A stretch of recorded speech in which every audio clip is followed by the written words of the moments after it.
السلام علیکم. اس سے پہلے آپ کا جو چیپٹر کمپلیٹ ہوا ہے بوڑھی کاکی کمپلیٹ ہوا ہے. بوڑھی کاکی آپ کو ایکسپلین کیا جا چکا ہے.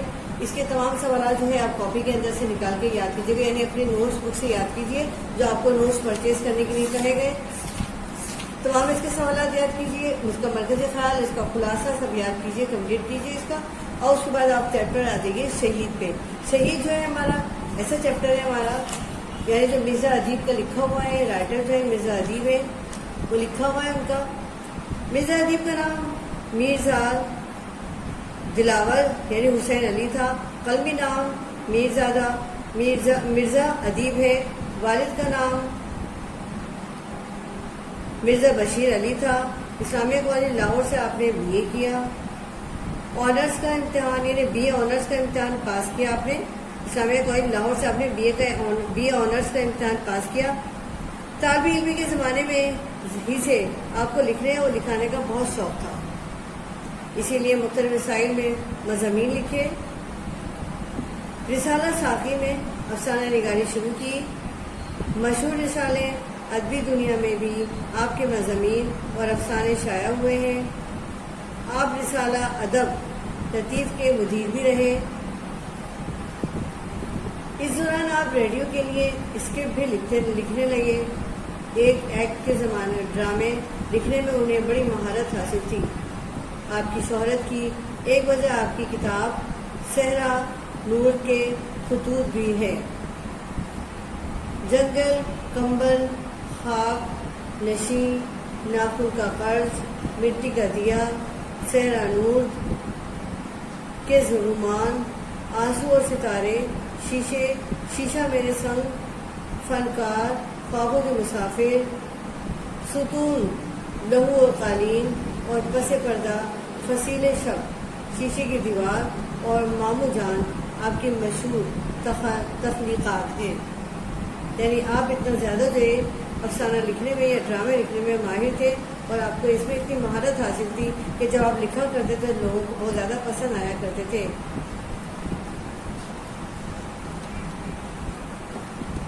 اب آ جائیے چیپٹر کی طرف. شہید چیپٹر. شہید چیپٹر جو ہے اس طرح کا چیپٹر ہے, جب ہم 6 ستمبر کی بات کرتے ہیں تو ہمارا جو ہے وہ بہت زیادہ آزادی کا دن کہلاتا ہے, جب پاکستان جو ہے دوبارہ سے جو ہے اپنی جو ہے اس نے اپنی آزادی کا دن دوبارہ سے منایا تھا. یعنی ہم دوبارہ سے جو ہے ہندوستان کے حملہ اس نے کر دیا تھا اور ہم نے اس سے نجات حاصل کی تھی, اور اپنی جو ہے ہم نے حکومت کی اور اپنی جو ہے فوج کی ہم نے اپنی جو ہے دھاک بٹھا دی تھی بھارت کے اوپر. اس کے بعد سے آج تک بھارت نے حملہ کرنے کی ہمت نہیں کی.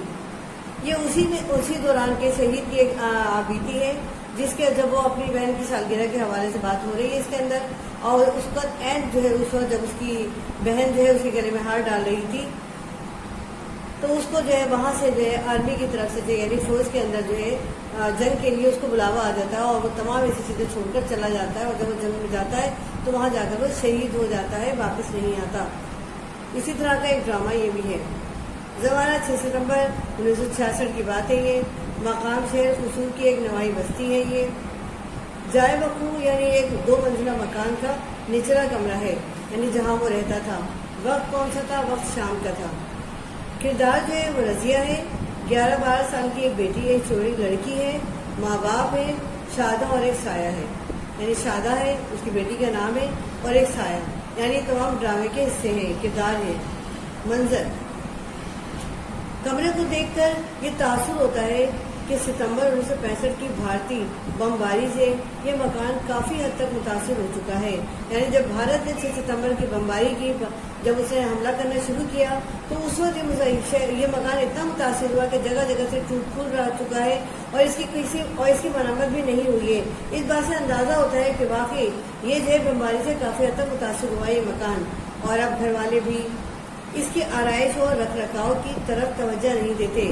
یعنی اب گھر والے بھی اتنے زیادہ مایوس ہو چکے ہیں, انہیں ابھی اس کی آرائش کی, خوبصورتی کی, توجہ کی کوئی ضرورت نہیں رہی کہ وہ مکان پر توجہ دیں اور اس کے رکھ رکھاؤ کا خیال رکھیں, بلکہ انہوں نے اس کو اسی طرح چھوڑ دیا ہے جیسے کہ وہ اپنے بیٹے کے سامنے تھا. کمرے میں مختصر سامان ہے, یعنی کوئی زیادہ سامان انہوں نے نہیں رکھا ہوا ہے, وہ بھی کسی ترتیب سے نہیں رکھا گیا ہے.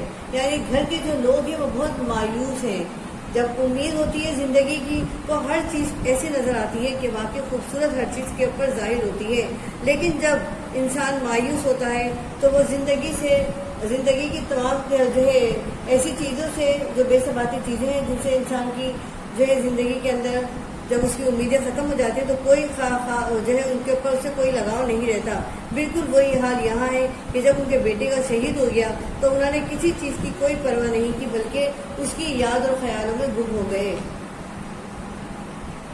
وہ بھی ترتیب سے نہیں رکھا گیا۔ ایک میز پر 2 گلدان پھولوں سے یکسر خالی پڑے ہیں، یعنی گلدان تو ہیں لیکن ان میں پھول نہیں ہیں، وہ پھولوں سے خالی پڑے ہیں۔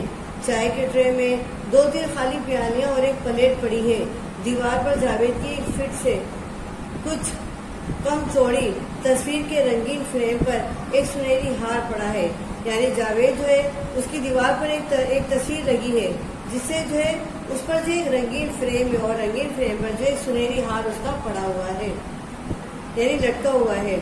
رضیہ میز کے پاس ایک کرسی پر اس انداز سے بیٹھی ہے کہ اس کا منہ میز کے سرے سے پر جھکا ہوا ہے، یعنی وہ اس انداز میں بیٹھی ہے میز پر کہ اس کا جو ہے منہ ہے وہ میز کے سرے پر جھکا ہوا ہے۔ بازو سے اس نے اپنے سر اور چہرے کو ہلکے میں لے رکھا ہے، یعنی دونوں ہاتھوں سے اس نے اپنے چہرے کو ہلکے میں لے رکھا ہے۔ اس کا جسم مسلسل کانپ رہا ہے، معلوم ہوتا ہے سسکیاں بھر رہی ہے، یعنی اپنے بھائی کی یاد میں سسکیاں بھر رہی ہے۔ اس کا جسم جو ہے مسلسل کانپ رہا ہے، یاد میں، محبت میں سسکیاں بھر رہی ہے۔ صحن سے ماں کمرے میں داخل ہوتی ہے۔ 40 کے لگ بھگ عمر ہے اس کی، اداس چہرہ ہے، غمناک آنکھیں ہیں۔ وہ بیٹی پر آنکھیں جمائے آگے بڑھتی ہے، اس کے پاس آ کر جھک کر آہستہ سے اس کے سر پر ہاتھ رکھ دیتی ہے۔ رضیہ کی کپکپاہٹ اور بڑھ جاتی ہے، یعنی ماں کی یہ کنڈیشن ہے کہ جب صحن میں ماں کمرے میں داخل ہوتی ہے تو 40 کے لگ بھگ جو ہے ماں کی عمر ہے، اور اس کا چہرہ جو ہے غمناک ہے، اداس ہے۔ وہ بیٹی پر آنکھیں جمائے کھڑی ہے، یعنی اتنی زیادہ غمناک ہے کیونکہ وہ بیٹی کے اس کے پاس صرف بیٹی رہ گئی ہے اور بیٹی کو برابر دیکھے جا رہی ہے۔ اس کے پاس آ کر جھک جاتی ہے اور آہستہ سے اس کے سر پر ہاتھ دیتی ہے، یعنی پیار سے ہاتھ رکھ دیتی ہے، اور رضیہ کی کپکپاہٹ اور بڑھ جاتی ہے، یعنی ماں کی شفقت بھرا ہاتھ جو ہے اس کی کپکپاہٹ کو اور زیادہ بڑھا دیتا ہے۔ ماں، رضیہ، نہ بیٹی نہ رو مت۔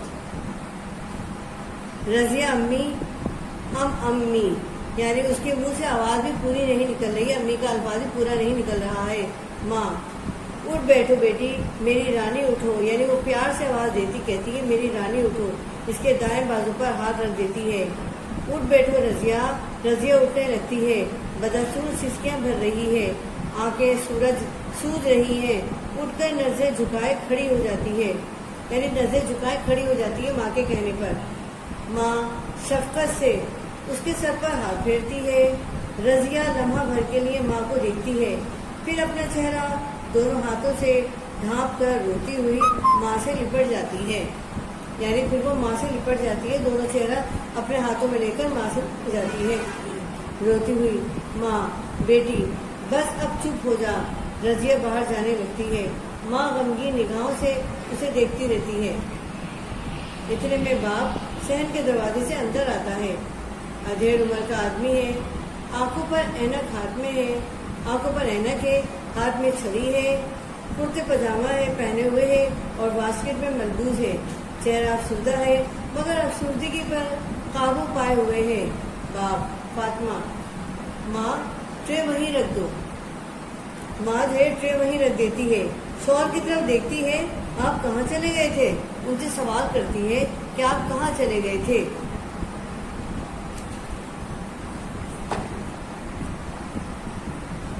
باپ، کہیں نہیں، یہی تھا۔ رضیہ کہاں ہے؟ یعنی باپ بھی آ کر بیٹی کے لیے فوراً سوال کرتا ہے کہ بیٹی کہاں ہے؟ ماں، میں اندر آئی تو میز پر سر رکھے رو رہی تھی۔ باپ، بچی ہے نا، صبر آتے آتے آئے گا۔ یعنی واقعی جب ایک بڑا جو ہے سانحہ ہو جائے اور محبت جسے کی جائے بہن بھائیوں میں اگر وہ ہو اور وہ دنیا سے چلا جائے تو اللہ تعالیٰ صبر جو دیتا ہے وہ آہستہ آہستہ ہی دیتا ہے۔ ماں، اور آج کے دن تو زخم تازہ ہو گئے ہیں ہم سب کے، یعنی آج کا دن جو ہے وہی دن ہے جس دن جو ہے بھائی ان کا جو ہے اس غمناک غم میں مبتلا ہوا تھا۔ باپ تصویر کی طرف دیکھ کر یہ ہار کس نے ڈالا ہے؟ آگے بڑھ کر چھڑی رکھ دیتا ہے اور تصویر کو قریب سے دیکھنے لگتا ہے۔ ماں رضیہ نے بھائی کے گلے میں تو نہ ڈال سکی، اس کی تصویر یعنی فقرہ پورا نہیں کر پاتی ہے اور دوپٹے سے پلو سے آنسو پہنچنے لگتی ہے۔ یعنی ماں اپنی آواز بھی پوری نہیں کر پاتی ہے، یعنی جملہ بھی پورا نہیں کر پاتی ہے اور اس کے آنسو نکلنا شروع ہو جاتے ہیں اور پھر وہ اپنے دوپٹے سے اپنے آنسو صاف کر لیتی ہے۔ باپ یہ سعادت دنیا میں بہت خوش قسمت کے حصے میں آتی ہے، یعنی باپ اس بات کے لیے تیار ہے کہ جو ان کا بیٹا شہید ہوا ہے یہ بڑی اس کو سعادت نصیب ہوئی ہے، یعنی شہید ہونا ایک بہت بڑی ایک عظیم اللہ تعالیٰ کی طرف سے عنایت ہے، سعادت نصیب ہوئی ہے۔ خوش قسمت ہے وہ لوگ جو شہید ہوتے ہیں۔ شہادت کو تم کیا سمجھتی ہو؟ وہ اپنی بیوی سے کہتا ہے شہادت کو تم کیا سمجھتی ہو؟ وہ بھی وطن کی خاطر جان دے دینا، یہ شرف ہے، ہر ایک کو کہاں نصیب ہوتا ہے، یعنی یہ ایسا شرف ہے، یہ ایسی نعمت ہے، یہ ایسی خوش قسمت لوگوں کو ملتا ہے جو ہر کسی کو نصیب نہیں ہوتا۔ وہ یہ بات اپنی بیوی کو سمجھا رہا ہے۔ ماں تصویر اٹھا کے کہتی کہیں چھپا نہ دوں اسے، یعنی ماں تصویر اٹھا کے کہیں چھپا نہ دوں اسے۔ تصویر اٹھانے لگتی ہے، رضیہ کمرے میں داخل ہوتی ہے۔ ماں شوہر کی طرف دیکھتی ہے جو اشارے سے تصویر کو وہیں رہنے دینے کے لیے کہتا ہے، یعنی وہ اشارے سے کہتا ہے کہ تصویر کو وہیں رہنے دو، اور ماں چاہتی ہے کہ وہ تصویر کو خاموشی کے ساتھ چھپا دے۔ رضیہ آگے بڑھتی ہے اور تصویر پر ہاتھ کو ترتیب دے کر اسے درست کرتی ہے۔ ماں اور باپ دم بخود اسے دیکھتے رہتے ہیں۔ باپ تم نے پرسوں کہا تھا نا ٹافیاں لیتا ہوں، چلو جو تمہیں اچھی لگی لے لینا، یعنی اب تم چلو جو تمہیں اچھی لگے ٹافیاں لے لینا۔ رضیہ کچھ سوچ کر قدم اٹھاتی ہے اور باپ بیٹی دونوں دروازے سے نکل جاتے ہیں، یعنی دونوں باپ بیٹی دروازے سے نکل جاتے ہیں، ٹافیاں لینے کے لیے وہ نکلتی ہے۔ ماں پھر تصویر کو دیکھنے لگتی ہے، بے اختیار اس کے منہ سے نکلتا ہے اف میرے اللہ۔ صحن کے دروازے سے شادہ کی آواز آتی ہے، رضیہ۔ ماں مڑ کر دیکھتی ہے اور کہتی ہے آ جاؤ شادہ، میں یہاں ہوں، یعنی ان کی پڑوسن آتی ہے شادہ، وہ آ جاتی ہے۔ شادہ ماں کی ہم عمر ہنستی ہوئی آگے بڑھتی ہے، یعنی ماں کی ہم عمر ہے، وہ ان سے ملنے آتی ہے، پڑوس کی خاتون ہے۔ مگر فاطمہ اور تصویر پر نظر پڑتی ہے وہ بھی اداس ہو جاتی ہے، مگر جیسے ہی تصویر پر نظر پڑتی ہے مگر فاطمہ کی تو وہ بھی اداس ہو جاتی ہے۔ شادہ کیا بات ہے؟ شادہ شہید کی ماں ہے۔ کیا بات ہے بہن؟ آج دن بھر اوپر نہیں آئی؟ میں تو سمجھی تھی آج تم لوگ گھر پر نہیں ہو، اتنی خاموشی تھی تمہارے ہاں۔ ماں ہم تو کہیں نہیں گئے، گھر ہی میں ہے سارا دن۔ شادہ کوئی آواز ہی نہیں تھی، نہ تمہاری نہ رضیہ کی۔ ماں کیا بتاؤں بہن۔ شادہ خیر تو ہے، کیا بات ہے؟ ماں آج جاوید کی 24ویں سالگرہ ہوئی۔ شادہ 6 ستمبر کو۔ ماں یہی اس کے پیدا ہونے کا دن ہے اور اسی دن شدت احساس سے خاموش ہو جاتی ہے، یعنی وہ یہ کہنا چاہتی ہے کہ یہی دن اس کے پیدا ہونے کا اور یہی دن اس کے شہید ہونے کا ہے۔ یہی دن تھا اور وہ چھٹی پر آیا ہوا تھا۔ صبح سے گھر میں رونق تھی، میری رضیہ نے گھر میں رنگا رنگ جھنڈیاں لگائی تھیں، سب عزیز ہم سائے اس کے دوست جمع ہوئے تھے، اتنی چہل پہل اور ہنگامہ تھا، شادی کا سا سما لگتا تھا۔ رضیہ کو بھائی کی سالگرہ منانے کا بہت شوق تھا، دوست احباب جاوید کو تحفے دے رہے تھے۔ رضیہ نے خود پیسے جمع کر کے جو ہار خریدا تھا وہ الماری میں سے نکال کر خوشی خوشی بھائی کی طرف لیے چلی آ رہی تھی۔ ماں رک گئی، دروازے پر دستک ہوئی، جاوید کو ڈیوٹی پر حاضر ہونے کا حکم ملا تھا۔ وہ حکم ملتے ہی جانے لگا۔ ہم نے روکا تو کہنے لگا ماں وطن نے مجھے پکارا ہے، اب میں کسی اور کام کے لیے نہیں رک سکتا۔ یعنی اگر دیکھا جائے تو ایک مادر وطن سے محبت کرنے والے کا یہی عمل ہونا چاہیے، یہی کام ہونا چاہیے کہ جیسے ہی وطن اسے آواز دے فوراً سب کام چھوڑ کر اس کی طرف دوڑا چلا جائے۔ شاداں اسی وقت چلا گیا۔ ماں اسی لمحے بہن کہتی رہ گئی، بھائی جان گلے میں ہار ڈلوا لو، مگر بولا واپس آ کر یہ ہار گلے میں ڈلواؤں گا رضیہ، اور چلا گیا۔ روشنی مدھم ہو چکی ہے، صحن کے دروازے سے ایک سایہ بڑھتا دکھائی دیتا ہے، یکا رضیہ کی آواز ابھرتی ہے، رضیہ بھائی جان آپ؟ جاوید رضیہ بھائی جان آپ کہاں تھے آپ؟ جاوید یہاں وہاں ہر جگہ ہر مقام پر، کہاں نہیں تھا میں؟ وہ اپنی بہن سے کہتا ہے، رضیہ آپ تو میدان جنگ سے لوٹے ہی نہیں تھے، ابا جان کہتے تھے انہوں نے آپ کا لہو بھرا جسم دیکھا تھا، اور بھائی جان آپ بھائی جان ہیں نا؟ وہ حیران ہو کر پوچھتی ہے اپنے بھائی سے، آپ ہی بھائی جان ہیں نا؟ جاوید تم دیکھ نہیں رہی مجھے؟ رضیہ ہائے ہمیں آپ کا کتنا انتظار تھا۔ وہ اپنے بھائی سے باتیں کرتے ہوئے کہتی ہے کہ مجھے آپ کا کتنا انتظار تھا جاوید، مجھے معلوم تھا میری پیاری بہن میرا انتظار کر رہی ہوگی۔ یہ آپس میں بہن بھائی باتیں کر رہے ہیں۔ رضیہ معلوم ہے آج کون سا دن ہے؟ جاوید 6 ستمبر میری سالگرہ کا دن ہے۔ جاوید تم دیکھ نہیں رہی مجھے؟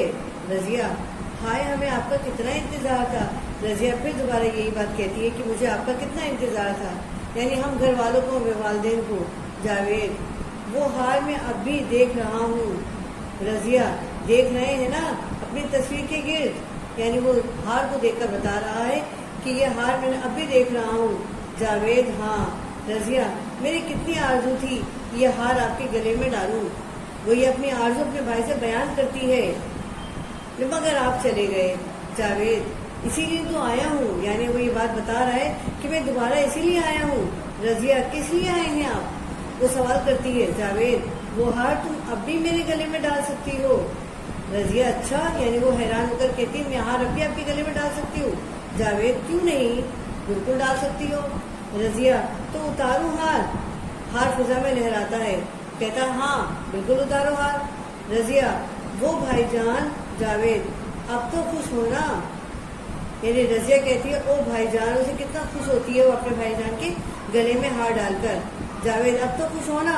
رضیہ پسند ہے یہ ہار آپ کو، یعنی آپ کو یہ ہار پسند ہے نا، کیونکہ میں یہ لائی تھی آپ کے لیے ہار۔ جاوید میری بہن کا ہار مجھے پسند کیوں نہ ہوگا، یہ ہار تو شفق اور قوس و قزح کو گون کر بنایا گیا ہے، یعنی وہ محبت، وہ الفت، وہ پیار جس سے یہ ہار بنایا گیا ہے، شفقت سے بنایا گیا ہے۔ کتنا پیارا، کتنا خوبصورت ہار ہے یہ، یعنی جب دیکھا جائے تو 7 رنگوں سے زیادہ پیارا خوبصورت ہار ہے یہ۔ رضیہ مگر بھائی جان آپ دروازے کی طرف کیوں دیکھ رہے ہیں؟ جاوید مجھے جانا ہے رضیہ واپس۔ رضیہ نہیں بھائی جان۔ جاوید دیکھو میں نے تمہاری خواہش پوری کر دی، اب مجھے جانا ہے۔ رضیہ کیوں جانا ہے اب آپ کو؟ جاوید مجھے جانا ہے۔ جانا کہاں ہے؟ پھر وہ سوال کرتی ہے آپ کو جانا کہاں ہے؟ میں یہیں رہوں گا تمہارے آس پاس، صبح کی روشنی میں، دوپہر کی دھوپ میں، رات کے اندھیروں میں، ہر وقت تمہارے قریب ہوں۔ تم مجھے نہیں دیکھ سکتی مگر میں تمہیں دیکھا کرتا ہوں۔ وہ یہ بات بتا رہا ہے کہ میں ہر وقت تمہارے اسی گھر میں موجود ہوں، تمہارے آس پاس رہتا ہوں اور میں تمہیں ہر وقت دیکھ رہا ہوں، لیکن افسوس تم مجھے نہیں دیکھ سکو گی۔ سایہ پیچھے ہٹنے لگتا ہے، پیچھے ہوتا چلا جاتا ہے۔ رضیہ کی بھائی جان کہتی آواز بڑھنے لگتی ہے، یعنی وہ آواز بڑھتی چلی جاتی ہے، وہ آوازیں دیتی چلی جاتی ہے اور بھائی کا سایہ پیچھے ہٹتا چلا جاتا ہے اور اس کی آواز مسلسل بڑھتی چلی جاتی ہے بھائی جان کی آواز سے۔ باپ کمرے میں داخل ہوتا ہے، اس کی آواز سن کر باپ اس کے کمرے میں داخل ہو جاتا ہے۔ باپ کیا ہوا رضیہ، کیا ہوا بیٹی؟ وہ اپنی بیٹی سے پوچھتا ہے بیٹا کیا ہوا؟ رضیہ بھائی جان ابھی یہیں تھے۔ وہ یہ بات بتاتی ہے کہ بھائی جان تو ابھی یہیں تھے، میں نے ان کے گلے میں ہار ڈالا تھا، اور یہ بات بھی بتاتی ہے کہ میں نے ان کے گلے میں ہار ڈالا تھا۔ باپ بیٹی جانے والے کب لوٹ کر آتے ہیں؟ باپ یہ بات بتاتا ہے بیٹا یعنی جو شہید ہو گئے ہیں وہ کب لوٹ کر آتے ہیں، جو دنیا سے چلے گئے ہیں وہ اب کب لوٹ کر آتے ہیں۔ ماں اور شادہ بھی کمرے میں داخل ہوتی ہے۔ حیرت سے شادہ پوچھتی ہے کیا معاملہ ہے، یعنی پڑوسن جو ہے وہ پوچھتی ہے آخر کیا بات ہے۔ باپ یہ بات کہتا ہے کہ بیٹی کہتی ہے ابھی بھائی جان آئے تھے، میں نے ان کے گلے میں ہار ڈالا ہے، یعنی وہ بات بتاتی ہے کہ میں نے تو ان کے گلے میں ہار ڈالا ہے اور بھائی جان ابھی واپس آئے تھے۔ شادہ ہار تو وہ پڑا ہے، وہ بتاتی ہے حیران ہو کر کہ ہار تو زمین پر پڑا ہے، وہ پڑا ہے۔ بچی شادہ آگے بڑھ کر ہاتھ اٹھانے کی کوشش کرتی ہے، یعنی وہ پھر بڑھ کر بھاگتی ہے اور ہار اٹھانے کی کوشش کرتی ہے، یعنی زمین پر گرا پڑا ہے تو وہ ہار اٹھاتی ہے تو چیخ مارتی ہے، چیخ مار کر ہاتھ ہٹا لیتی ہے۔ سب ایک دم کہتے ہیں کیا ہوا؟ شادہ لہو لہو لہو، ہار پر لہو، سچ مچ لہو، یعنی سب حیران ہو جاتے ہیں۔ واقعی یہ بات سچ ہو جاتی ہے کہ وہ بھائی جاوید جو ہے وہ ابھی آیا تھا اور پھر واپس چلا گیا، یعنی بہن نے جو بات کہی تھی وہ حقیقت ہے کہ اس نے بھائی کے گلے میں ہار ڈالا تھا، اور ہار میں لہو اس بات کی نشاندہی کر رہا ہے کہ شہید ہونے والا آیا تھا اپنی بہن کے پاس اس کی خواہش پوری کرنے کے لیے، اور پھر وہ واپس چلا گیا، اور جو کہہ کر گیا ہے کہ میں تمہارے آس پاس رہوں گا لیکن تم مجھے نہیں دیکھ سکو گی۔ بالکل یہی حقیقت ہے کہ وہ تمہیں دیکھ رہا ہوگا لیکن حقیقت میں بہن اسے نہیں دیکھ پائے گی۔ اسی لیے کہتے ہیں لوگ تو صدیوں کو اپنا کر گئے، کوئی لمحہ آپ بھی اپنائیے، جگنو کے نام کا کوئی دیا ہی چمکائیے، یعنی لوگ اپنی زندگیوں کو وطن پر قربان کر کے چلے گئے، اپنا نام روشن کر کے چلے گئے، اپنے آپ کو اپنی زندگی کو وطن پر قربان کر کے چلے گئے۔ اب آپ کا وقت ہے کہ آپ بھی اپنی اٹھیے اور اپنے وطن پر اپنے جو ہے اس کی جو ہے تقاضا جو ہے اس کو پورا کیجیے، اور اگر اسے کبھی ضرورت پڑے تو اپنے خون کا ایک ایک لہو، ایک ایک قطرہ جو ہے اس پر اس کی حفاظت کے لیے، اس کی آزادی کے، اس کو بچانے کے لیے بہا دیجیے، جیسے کہ اب سے پہلے لوگوں نے ہم سے کیا ہے، اور انہوں نے ثابت کر دیا ہے کہ جو لوگ وطن سے محبت کرتے ہیں وہ ان کی جان کا نذرانہ بھی اپنے وطن کے لیے پیش کر دیتے ہیں۔ کسی خواہشائی نے کیا خوب کہا ہے، اے وطن تجھ سے نیا عہد ہم وفا کرتے ہیں، مال کیا چیز ہے ہم تو جان بھی فدا کرتے ہیں۔ یعنی یہ وہ لوگ ہیں جو وطن سے محبت کرنے والے ہیں، جو ہمیشہ اپنے وطن پر قربان ہونے والے ہیں، جو وطن کی آزادی کے لیے، وطن کی جدوجہد کے لیے، وطن کی ترقی کے لیے اپنے آپ کو نثار کر دیتے ہیں، اپنے آپ کو قربان کر دیتے ہیں، اور ایسے ہی لوگوں کو دنیا ہمیشہ یاد کرتی ہے۔ اس کی سعادت کسی شاعر نے اور کیا خوب کہا ہے، اپنی جان نظر کر رہی ہوں، اپنی وفا پیش کر رہی ہوں کروں، یعنی اپنی جان نظر کروں یا اپنی وفا پیش کروں، قوم کے مجاہد میں تجھے کیا پیش کروں، یعنی ایسے شہیدوں کے لیے، ایسے مجاہدوں کے لیے نذرانے ہم کیا دیں، یعنی اپنی وفا دیں، اپنی جان دیں، اپنے قربان کریں، جنہوں نے اپنی جانیں قربان کر دی۔ ایسے شہید جن کے لیے اللہ تعالیٰ نے کہا ہے کہ ان کو شہید کو مردہ نہ کہو، بلکہ ان کے لیے اللہ تعالیٰ کی طرف سے جو ہے الگ سے رزق پہنچایا جا رہا ہے، اور ان کو وہ شہادت کا رتبہ ملتا ہے جو واقعی ہر کسی کو نصیب نہیں ہوتا۔ اینڈ ہو گیا یہ چیپٹر آپ کا، یہ چیپٹر آپ کا ختم ہو چکا ہے۔ اس کے تمام سوالات جو ہیں آپ اپنے اس میں سے نکالیے، نوٹ بک میں سے نکالیے اپنے، اور اس میں سے تمام سوالات یاد کیجیے، اس کی تیاری کیجیے، مرکزی خیال ہے اور خلاصہ ہے سب یاد کر کے کمپلیٹ کیجیے اس کو، یعنی آپ کا یہ چیپٹر جو ہے پورا کمپلیٹ ہو چکا ہے۔